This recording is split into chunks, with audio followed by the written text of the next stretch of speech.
ओम नमः शिवाय। कर्पूर गौरम करुणावतारम संसार सारम भुजगेंद्र हारम सदा बसंतम हृदयारविंदे भवम भवानी सहितम नमामि। अर्थात जो कपूर जैसे गौर वर्ण वाले हैं, जो करुणा के अवतार हैं, जो सारे संसार के सार अर्थात सारे संसार को आश्रय प्रदान करने वाले हैं, जिन्होंने भुजंगों अर्थात सर्पों को अपने गले में हार बनाकर धारण किया है, वे भगवान शिव माता भवानी सहित मेरे हृदय में निवास करें।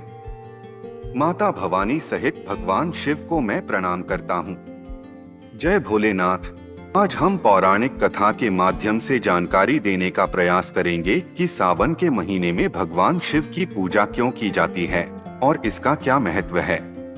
इस संदर्भ में पहला प्रसंग शिव महापुराण से आता है कि देवताओं और राक्षसों के द्वारा समुद्र मंथन किया जाता है, जिसमें कालकूट विष निकलता है और भगवान शिव उस विष को अपने कंठ में धारण कर लेते हैं और विषपान करने के कारण भगवान शिव का ताप अत्यधिक बढ़ जाता है।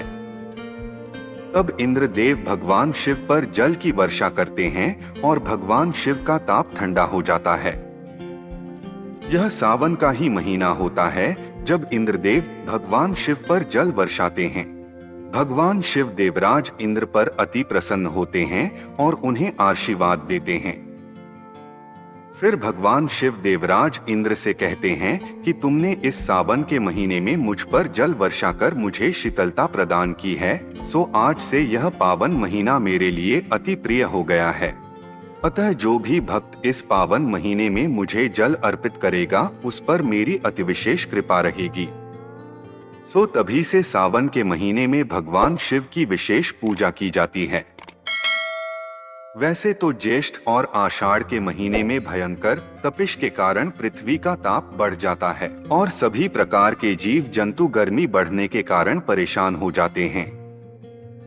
फिर सावन के महीने में भगवान इंद्र वर्षा करते हैं, जिससे कि धरती पर रहने वाले सभी प्रकार के प्राणियों और जीव जंतुओं को बहुत शांति मिलती है और वे प्रसन्न हो जाते हैं और भगवान इंद्र की जय जयकार करते हैं। कहते हैं कि सावन के महीने में भगवान शिव माता पार्वती के साथ विचरण करने के लिए पृथ्वी पर आते हैं और इसी समय भक्तों को भी उनकी पूजा करने का अवसर मिल जाता है।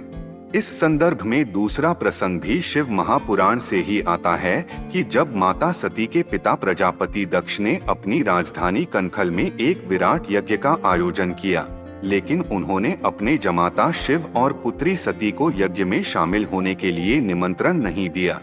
लेकिन फिर भी माता सती भगवान शिव से अपने पिता प्रजापति दक्ष के यज्ञ में शामिल होने की जिद करती हैं और शिवजी के काफी समझाने के बाद भी सती अपने पिता के उस यज्ञ में बिना बुलाए ही चली जाती हैं।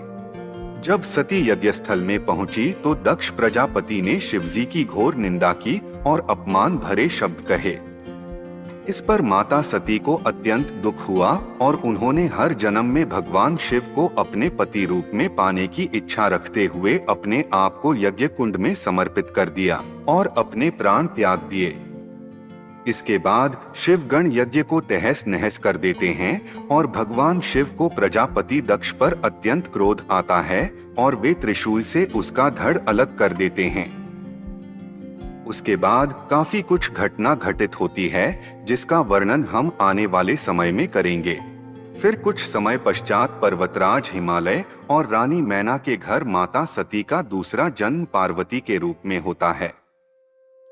पार्वती भगवान शिव की बहुत भक्त थीं और जब पार्वती युवा हुई तो उन्होंने भगवान शिव को अपने पति के रूप में पाने के लिए घोर तपस्या की। कई वर्षों की घोर तपस्या करने के बाद सावन के महीने में भगवान शिव पार्वती पर प्रसन्न होते हैं और उन्हें दर्शन देते हैं। पार्वती की घोर तपस्या से प्रसन्न होकर भगवान शिव ने पार्वती से वर मांगने के लिए कहा। इस पर पार्वती ने भगवान शिव से कहा कि हे नाथ, मैंने आपको पति रूप में पाने के लिए ही तपस्या की है। अगर आप मेरी तपस्या से प्रसन्न हैं और मुझे वरदान देना चाहते हैं तो मुझे वरदान दें कि मैं जन्म जन्मांतर के लिए आपकी पत्नी बनूं और पति के रूप में मैं आपकी सेवा करती रहूं।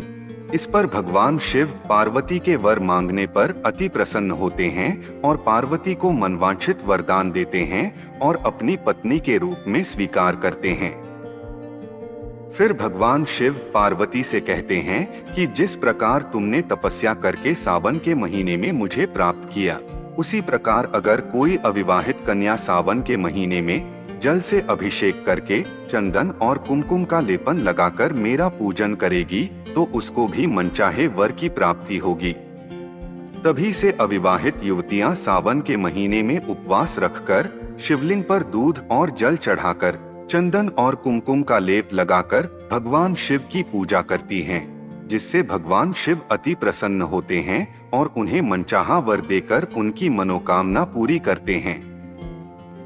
वैवाहिक महिलाएं और पुरुष अपने दाम्पत्य जीवन को सुखमय बनाने के लिए, संतान प्राप्ति के लिए, घर में आने वाले कष्ट रोग इत्यादि को दूर करने के लिए, व्यापार व नौकरी में आने वाली बाधाओं को दूर करने के लिए और विद्यार्थी अपनी अच्छी शिक्षा प्राप्ति के लिए सावन के महीने में उपवास रखकर भगवान शिव को जल अर्पित करके पूजा अर्चना करते हैं, जिससे कि भगवान शिव और माता पार्वती बहुत प्रसन्न होते हैं और अपने भक्तों की मनोकामनाएं पूर्ण करके उनके जीवन को सुखमय बना देते हैं। तो यह थी सावन के पावन महीने में भगवान शिव और माता पार्वती की विशेष पूजा के संबंध में एक छोटी सी जानकारी। हम आशा करते हैं कि आपको यह जानकारी अच्छी लगी होगी।